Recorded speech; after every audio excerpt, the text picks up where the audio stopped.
Le guide des égarés de Maïmonide. Je dis donc, chapitre 34. Les causes qui empêchent d'ouvrir l'enseignement par les sujets métaphysiques, d'éveiller l'attention sur ce qui mérite attention et de présenter cela au vulgaire, sont au nombre de 5. La première cause, c'est la difficulté de la chose en elle-même, sa subtilité et sa profondeur.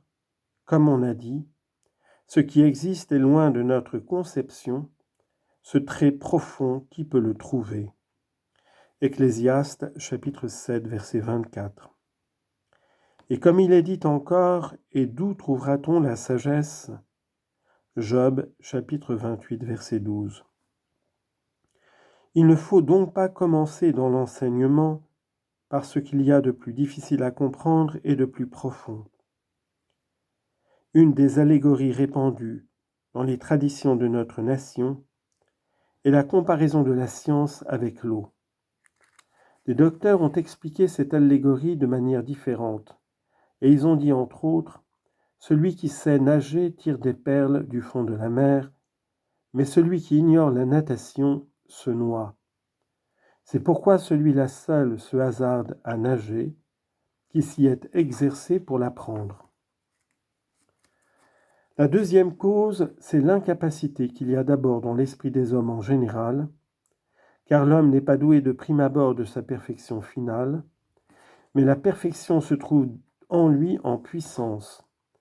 Et dans le commencement, il est privé de l'acte, comme dit l'Écriture, et l'homme naît comme un ânon sauvage. Job 6, 12. Mais lorsqu'un individu possède quelque chose en puissance, il ne faut pas nécessairement que cela passe à l'acte. Au contraire, l'individu reste quelquefois dans son imperfection, soit par certains obstacles, ou faute de s'exercer, dans ce qui fait passer cette puissance à l'acte. Il est dit expressément, il n'y en a pas beaucoup qui deviennent sages. Job 32, 9. Et les docteurs ont dit, j'ai vu les gens d'élévation, mais ils sont peu nombreux. Car les obstacles de la perfection sont très nombreux, et les préoccupations qui l'empêchent sont multiples. Et quand donc peut-on obtenir cette disposition parfaite et ce loisir nécessaire pour l'étude, afin que ce que l'individu possède en puissance puisse passer à l'acte? La troisième cause, c'est la longueur des études préparatoires, car l'homme éprouve naturellement un désir de chercher les points les plus élevés, et souvent il s'ennuie des études préparatoires où il les abandonne. Mais sache bien que, si l'on pouvait arriver à quelques points élevés de la science sans les études préparatoires qui doivent précéder, ce ne seraient point là des études préparatoires, mais ce seraient des occupations inutiles et de simple superfluité. Si tu éveillais un homme quelconque, même le plus stupide des hommes, comme on éveille quelqu'un qui dort en lui disant « Ne désirerais-tu pas connaître à l'instant ces cieux et savoir quel en est le nombre, quelle en est la figure et ce qu'ils renforment, et ce qu'ils renferment, ce que c'est que les anges, comment a été créé le monde dans son ensemble et quel en est le but conformément à la disposition réciproque de ses parties, ce que c'est que l'âme et comment elle est arrivée dans le corps, si l'âme de l'homme est séparable du corps et étant séparable, comment, par quels moyens et à quelle fin elle l'est, et d'autres recherches semblables, cet homme te répondrait sans doute oui, et il éprouverait un désir naturel de connaître ces choses en leur réalité. Seulement, il voudrait apaiser ce désir et arriver à la connaissance de tout cela par un seul mot, ou par 2 mots que tu lui dirais. Cependant, si tu lui imposais l'obligation d'interrompre ses affaires pendant 1 semaine, afin de comprendre tout cela, il ne le ferait pas, mais il se contenterait plutôt de fausses imaginations avec lesquelles son âme se tranquillise, et il lui serait désagréable qu'on lui déclarât qu'il existe quelque chose qui a besoin d'une foule de notions préliminaires et de recherches très prolongées. Quant à toi, tu sais que les sujets en question se lient les uns aux autres. En effet, il n'y a dans l'être autre chose que Dieu et toutes ses œuvres, Ces dernières sont tout ce que l'être renferme, hormis lui, Dieu. Il n'y a aucun moyen de percevoir Dieu autrement que par ses œuvres. Ce sont elles qui indiquent son existence et ce qu'il faut croire à son égard, je veux dire ce qu'il faut affirmer ou nier de lui.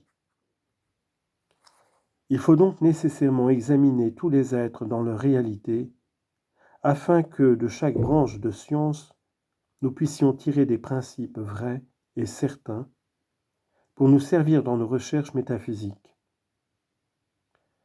Combien de principes ne puise-t-on pas en effet dans la nature des nombres et dans les propriétés des figures géométriques, principes par lesquels nous sommes conduits à connaître certaines choses que nous devons écarter de la divinité et dont la négation nous conduit à divers sujets métaphysiques. Quant aux choses de l'astronomie et de la physique, il n'y aura, je pense, aucun doute pour toi que ce ne soient des choses nécessaires pour comprendre la relation de l'univers au gouvernement de Dieu, telle qu'elle est en réalité et non conformément aux imaginations.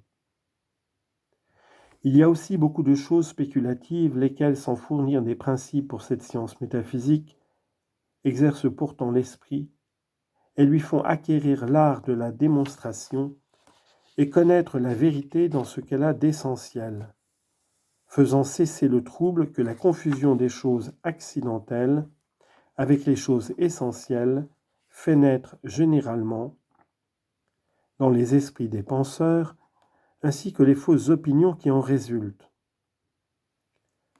Ajoutons à cela l'avantage de bien concevoir ces autres sujets dont nous venons de parler, considérés en eux-mêmes, quand même ils ne serviraient pas de base à la science métaphysique. Enfin, elle ne manque pas d'avoir d'autres avantages pour certaines choses qui font parvenir à cette science.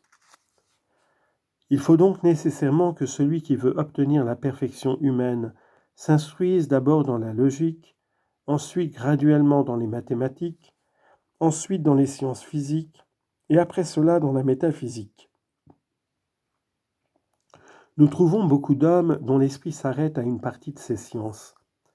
Et lors même que leur esprit ne se relâche pas, il arrive quelquefois que la mort les surprend quand ils en sont encore aux études préparatoires. Si donc nous ne recevions jamais une opinion par la voie de l'autorité traditionnelle, et que nous ne fussions guidés sous aucun rapport par l'allégorie, mais que nous fussions obligés de nous former de toute chose une idée parfaite au moyen de définitions essentielles, et en admettant que par la démonstration ce qui doit être admis comme vrai, chose qui n'est possible qu'après ces longues études préparatoires, il en résulterait que les hommes, en général, mourraient sans savoir seulement s'il existe un Dieu pour l'univers ou s'il n'en existe pas. Et encore bien moins lui attribuerait-on un gouvernement ou écarterait-on de lui une imperfection. Personne n'échapperait jamais à ce malheur, si ce n'est peut-être un seul dans une ville ou tout au plus deux dans une famille. Quant aux quelques-uns qui sont les restes que l'Éternel appelle la perfection qui est leur dernier but, la perfection qui est le dernier but ne leur sera véritablement acquise qu'après les études préparatoires. Salomon déjà a déclaré que les études préparatoires sont absolument nécessaires et qu'il est impossible de parvenir à la véritable sagesse si ce n'est après s'être exercé. Il a dit, si le fer est émoussé et qu'il n'est pas les faces polies, vaincra-t-il des armées? Mais il faut encore plus de préparation pour acquérir la sagesse.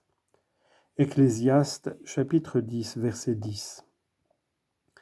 Et il a dit encore, écoute le conseil et reçois l'instruction, afin que tu deviennes sage à ta fin. F.I.N. Proverbe chapitre 19, verset 20.